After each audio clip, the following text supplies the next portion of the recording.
logique de Port-Royal, suivi des 3 fragments de Pascal sur l'autorité en matière de philosophie, l'esprit géométrique et l'art de persuader, avec une introduction et des notes par Charles Jourdain, agrégé près les facultés des lettres, ancien professeur de philosophie, Paris, librairie de L. Hachette, ici, rue Pierre Sarrazin, numéro 14, Aurora, do you want to come to Vipassana with I près de l'école de this médecine, summer down? 1854.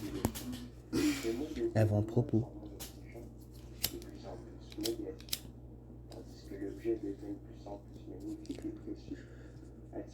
Nous avons publié, il y a quelques années, un recueil des œuvres philosophiques d'Arnaud, comprenant 1. Les objections contre les méditations de Descartes. 2. La logique de Port-Royal. 3. Le traité des vraies et des fausses idées.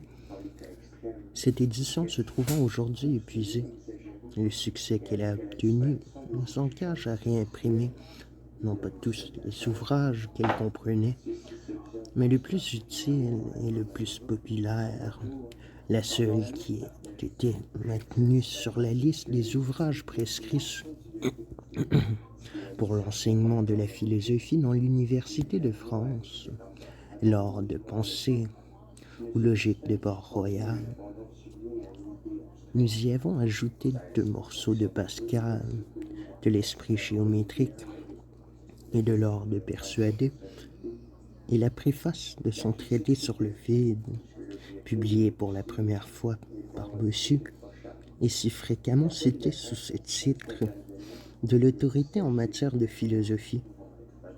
Arnaud et Nicole ne cachent pas les emprunts Arnaud et Nicole ne cachent pas les emprunts qu'ils ont faits à Pascal pour la composition de leur ouvrage. Les fragments que nous donnons à la suite de l'art de pensée en forment le complément naturel. On trouvera ainsi rassemblé dans ce volume tout ce que les écrivains de Port-Royal, inspirés par le cartésianisme, ont écrit de plus solide et de plus éloquent touchant la méthode des sciences. Nous avons revu et complété avec soin les notes qui faisaient partie de la première édition. Un très grand nombre ont été ajoutés. Il nous aurait été facile de les multiplier encore davantage si nous n'avions craint de charger un livre excellent de commentaires inutiles, sauf trois ou 4 points de doctrine qui ont été confirmés ou éclaircis par des rapprochements entre l'art de pensée et les autres monuments de la philosophie du XVIIe siècle. Nous nous sommes en général bornés à des explications purement historiques.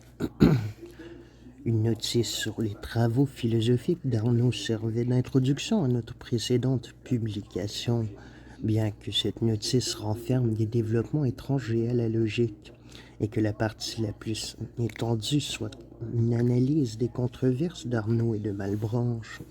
Nous avons cru devoir la conserver afin de marquer le rang que le principal auteur de la logique de Port-Royal a occupé comme philosophe dans ce cours d'éminents esprits, l'éternel honneur du siècle de Louis XIV, CG.